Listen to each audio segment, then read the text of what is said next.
Basudevpur block Bideipur ଗ୍ରାମରେ ଗତ 5 ଦିନ ପୂର୍ବେ କାଳବୈଶାଖୀରେ ବଡ଼ ବଡ଼ ଗଛ ସମେତ ବିଦ୍ୟୁତ ଖୁଣ୍ଟ ଉପୁଡ଼ି ପଡ଼ିଥିଲା।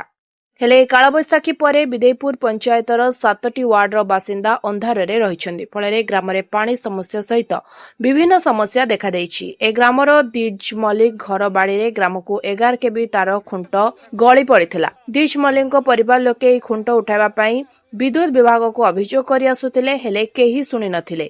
এই খুণ্ট কাଳବୈଶାଖୀରେ ଓଲଟି ପଡ଼ିବାରୁ ଦିଜ ମଲ୍ଲିକଙ୍କ ପରିବାର ଆଉ ଖୁଣ୍ଟ ମରାମତି କରିବାକୁ ଦେଇନଥିଲେ।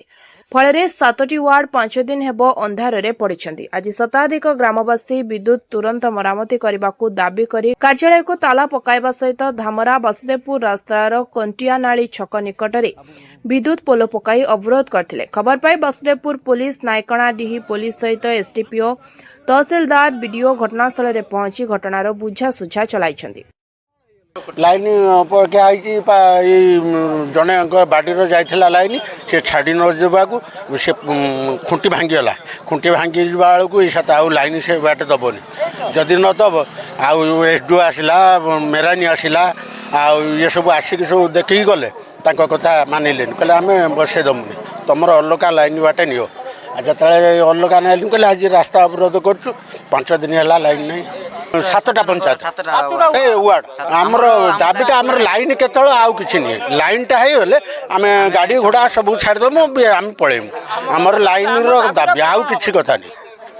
मोना गोदाधर नायक विदेयपुर आमर 5 दिन है काल बैशाखी जो जनक व्यक्तिगत जगार जाइला पोल से 3 वर्ष है से भी इलेक्ट्रिक वाला एप्लिकेशन दबा सत्वे भी तार किसी प्रतिकार करा जाय नाही जहाँद्वारा कि से पोलटा गच पड़ भांगी जाइला सी बर्तमान ता व्यक्तिगत जगह जो लाइन छाड़ू ना जहाँद्वारा कि ग्रामवासी समस्ते पानी आउ लाइन 5 दिन है बहुत असुविधार सम्मुखीन होती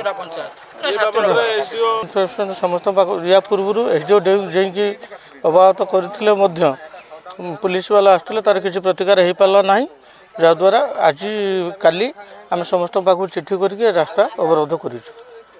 देखो ये जो गरम रहे साधारणतः रोगी छोट पिला बचाई आम लाइन टी एकमात्र ही भरसा से ही आमर आवश्यक। ବାସୁଦେବପୁର ମଧୁସ୍ମିତା ପଲ୍ଲାଙ୍କ ରିପୋର୍ଟ, स्वतंत्र ओडिशा लाइव।